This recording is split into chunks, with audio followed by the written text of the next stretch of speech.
കണ്ണൂരിൽ ഓടിക്കൊണ്ടിരുന്ന ഓട്ടോറിക്ഷ കാട്ടുപന്നി ഇടിച്ചു മറിഞ്ഞു. യാത്രക്കാരായ 3 പേർക്ക് പരിക്കേറ്റു. അടയ്ക്കാത്തവരാണ് ഈ അപകടമുണ്ടായത്. അരുൺ പൂപ്പറമ്പ കണ്ണൂരിൽ ചേരുന്നു കൂടുതൽ വിവരങ്ങളും. അരുൺ, എന്താണ് സംഭവിച്ചത്? എപ്പോഴായിരുന്നു ഈ അപകടം?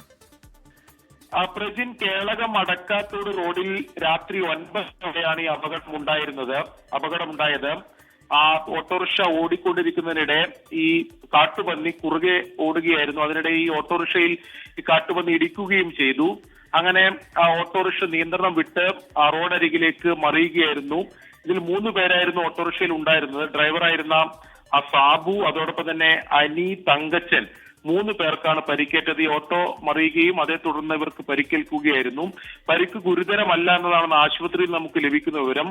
പേരാവൂരിലെ ഗവൺമെന്റ് ആശുപത്രിയിലാണ് ഇവരെ പ്രവേശിപ്പിച്ചിട്ടുള്ളത്. പെട്ടെന്ന് ഈ കാട്ടുപന്നി ഓട്ടോറിക്ഷയിൽ വന്ന് ഇടിച്ചപ്പോൾ നിയന്ത്രണം വിട്ട് ഈ ഓട്ടോറിക്ഷ മറിയുകയായിരുന്നു. അങ്ങനെയാണ് ഈ അപകടം ഉണ്ടായത്. ആ കൈക്കും കാലിനുമാണ് ഈ 3 പേർക്കും പരിക്കേറ്റിട്ടുള്ളത്. പരിക്ക് ഗുരുതരമല്ല എന്നുള്ളത് ആശ്വാസകരമാണ്.